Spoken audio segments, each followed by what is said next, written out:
অবশেষে বাংলাদেশে আসতে চলেছে ৬ ফুট ৪ ইঞ্চি উচ্চতার দীর্ঘদেহী দানবীয় গোলকিপার। আমরা এতদিন হামজা চৌধুরী সহ বিভিন্ন প্রবাসী তারকাদের আগমনের কথা শুনে আসছি, আর এবার গোলপোস্ট সামলাতে থিবু কোর্তোয়ার মতো দীর্ঘদেহী ও দক্ষ একজন প্রবাসী বংশোদ্ভূত গোলকিপারও দেশের ফুটবলে যুক্ত হচ্ছেন। তাই বাংলাদেশ জাতীয় ফুটবল দলের ডিফেন্স ও গোলকিপিং সমস্যার সমাধানে এটি হতে পারে পরিবর্তনসূচক এক বড় পদক্ষেপ। বাংলাদেশের ফুটবলে মিডফিল্ড কিংবা অ্যাটাকে প্রবাসীদের সংস্পর্শে আসলেও দীর্ঘদিন ধরে গোলবারের নিচে একটা বড় শূন্যতা থেকেই গেছে। সাম্প্রতিক ম্যাচগুলোতে বাংলাদেশ দলের হার কিংবা ড্রয়ের পেছনে বড় ভূমিকা ছিল নড়ে বড়ে গোলকিপিং। বিশেষ করে একের পর এক ট্যাকটিক্যাল ভুল, শট স্টপিংয়ে ব্যর্থতা এবং এরিয়াল বল রিসিভ করার জায়গায় গোলকিপারদের দুর্বলতা ভক্তদের বারবার হতাশ করেছে। তাই এই সমস্যার স্থায়ী সমাধান হিসেবে এখন লাইমলাইটে এসেছেন যুক্তরাষ্ট্র প্রবাসী ৬ ফুট ৪ ইঞ্চি উচ্চতার দানবীয় গোলকিপার সাইফ কেরোওয়ালা। বাংলাদেশের সাম্প্রতিক সময়ে ফার্স্ট চয়েস গোলকিপার মিতুল মার্মাকে নিয়ে সমর্থকদের ক্ষোভের অন্ত নেই। রিফ্লেক্সের দিক থেকে মিতুল কিছুটা দক্ষ হলেও আন্তর্জাতিক ফুটবলে তার বড় দুর্বলতা হলো তার উচ্চতা ও পজিশনিং চেঞ্জ। বিশেষ করে কর্নার কিক, হাই ক্রস এবং সেটপিসের মুহূর্তে পোস্ট ছেড়ে সামনে আসা, এসব ক্ষেত্রে তাকে বারবার নড়ে পড়ে দেখিয়েছে। গুরুত্বপূর্ণ সময়ে তার হাত ফসকে গোল খাওয়া কিংবা ভুল সিদ্ধান্তের কারণে ম্যাচ হেরে মাঠ ছাড়তে হয়েছে বাংলাদেশকে।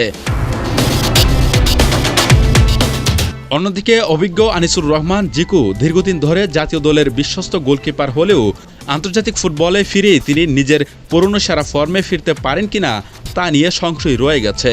এই পরিস্থিতিতে কেবল দেশীয় গোলকিপারদের উপর ভরসা না রেখে আধুনিক সুযোগ সুবিধা গড়ে ওঠা লম্বা চওড়া কাউকে আনার দাবি বাংলাদেশ ফুটবল প্রেমীদেরও।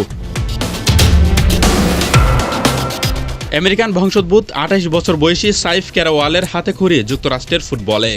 স্থানীয় ক্লাব সিয়াটল সাউন্ডার্সের একাডেমি থেকে উঠে এসে ইউনিভার্সিটি ফুটবল এবং ওয়াশিংটন অ্যাথলেটিক ক্লাবে খেলা সাইফ অনেকটা উচ্চতা সম্পূর্ণ গোলকিপার। অরিজিন এই গোলকিপার ইউরোপীয় ধাঁচের গোলকিপারদের কথা মনে করিয়ে দেয়, বিশেষ করে রিয়াল মাদ্রিদের বেলজিয়ান গোলকিপার থিবু কোর্তোয়ার মতো। দেশের ফুটবলে যুক্ত হলে তার এই উচ্চতা ও ফিজিক্যালিটি ডি বক্সে তাকে একটি বাড়তি প্রভাব তৈরির সুবিধা দেবে। এরিয়ালে আসা ক্রস নিয়ন্ত্রণ করা, টপ কর্নারে শট সহজে ধরা কিংবা শট স্টপিংয়ে তার রয়েছে দারুণ পারদর্শিতা। তাছাড়া আমেরিকার উন্নত স্ট্রাকচারাল ফুটবলের বেসিক বিষয়গুলো শেখায় তার গেম রিডিং ও পজিশনিং চেঞ্জ দেশীয় গোলকিপারদের চেয়ে অনেক এগিয়ে। তবে সাইফকে বাংলাদেশে নিয়ে আসার পথে প্রধান মধ্যস্থকারী হতে পারেন বাংলাদেশ দলের বর্তমান mastermind coach Thomas Dooley. American নাগরিক এই কোচ যুক্তরাষ্ট্রের ফুটবল ইতিহাসের একজন কিংবদন্তি এবং যুক্তরাষ্ট্র জাতীয় দলের সাবেক সহকারী কোচ। এজন্যই আমেরিকান প্রবাসী খেলোয়াড়কে দলে টানতে থমাস ডুলির এই প্রভাবটা কাজে লাগাতে পারে।